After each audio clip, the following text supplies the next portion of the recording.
these things were very significantly relevant when deities were created in a certain way. The culture was created understanding the phenomenal complexity of life. Not everybody went to every temple at one time. There were some temples which were for general well-being where everybody went.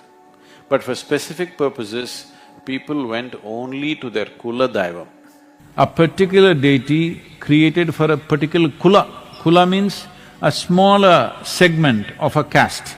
So here the genetic map of this Kula is kept and the deity is consecrated to serve only that type of genetics. Even if somebody died 100 years ago, they can dig up something and if they found one tiny little bone, they can take it, go to the laboratory, check the DNA, check your DNA and say, this was your grandfather. They've done an experiment with mice. What they did was, they put a cherry blossom smell on some cheese or something. So when the mouse went to bite it, they gave it an electric shock a few times. And you know what? Next 7 generation of mice never went near the cherry blossom smell. Cherry blossom smell means they move away. Because this is samskara, that from parents it is coming just like that. This information transfer is happening all the time.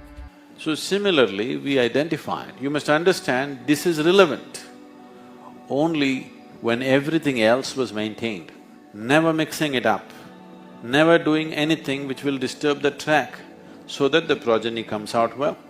And not only that, you can create a certain energy which travels through the track. Everybody in your Kula need not go to the temple. You go and pray, everybody benefits because all of us is connected. Right now, this will happen. The future of medical science is this, that if they find some pure genetic material, when we say a pure line of genetics, they can do it like this, that they can find something that works for your DNA, just spray it in the air. All the people who have that type of DNA will benefit instantly. So, they understood this and they maintained this genetic line so strictly and they established an energy source for this particular DNA, for this particular kind of genetic trend. And when they go there, they are not telling some god up there, they are just registering, this is me, I belong to this line, this is my gotra, this is my nakshatra, this is my kula. Means I am registering my DNA material, I am saying, this is my DNA, do something to me. It is the most scientific way of handling it. It is a wonderful understanding of life, a fabulous understanding of genetics and how it functions. If marriages happen between people who will mix the genetic, who will kind of make the genetic line fuzzy, this is not blue blood business. They've been maintaining this so that for this clan, for this bloodline, they will have a deity that they have created. It responds only to that genetic content. This is what is called as Kula Devata. It responds only to that genetic content. So only those people of that clan go to the temple, others don't go because it doesn't work for them. So they maintain this genetic map of people and they will look back 10, 12 generations and say, oh, she belongs to that bloodline, this belongs to… okay, they can marry, this cannot marry, like this they will calculate. This is why this fight in the villages, any inter-Kula marriage or inter-caste marriage means why they're struggling is, then you won't have a god of your own. You will become outcast. But essentially it is coming from this fundamental understanding because you have created an energy form which takes care of this particular genetic information.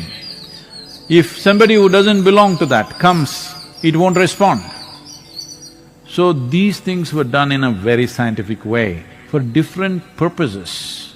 So when we talk about deities and about you enhancing your perception, you don't go there to enhance your perception. There is a process, what to do. You just do that process, you may get enhanced. Oh, so it is iffy, is it? It is not iffy, it depends on where you are, accordingly it'll enhance you. If you get enhanced for what you are not ready, you will go crazy, believe me, you will lose your mind. So if you develop a perception to see something which your mental framework and your energy framework is not ready for, you will be shattered. So you never go seeking a particular level of perception, you just go do the process. The deity is been created in such a way, it is of a higher intelligence than you. You allow it to work with you. You just do your sadhana as it is prescribed. This is the access, this is the code. Just make use of it, and how much access you find, let's see. Depends on who you are. There are many fantastic processes even today, but mostly lost. So it is better to create universal things which are not based on genetics, but based on the evolution of one's energy. That is what we are doing. That is why these new temples, which will not recognize you by genetics, it will not recognize you by your parentage, but will recognize you for what you are right now. So, both these things were done right from ancient times, but most of the temples were done for genetic material because that is what people would fund. They want a specific temple in their town for their clan, so that their well-being, they created those things. Beyond physical stuff, there is life in which sharing is happening. So they created a very concentrated focus on people so that there is a samskara. A certain set of people have a certain samskara, others have certain samskara. So for them, those skills and that way of life came naturally. The way it was crafted, it's a perfect way to transmit knowledge, skills and variety of ways. To rise above samskara, you need spiritual process. Otherwise, nobody can deny that they've not been influenced by their family, society, whatever kind of religious practices. They may not be doing those practices, but still they're influenced, isn't it?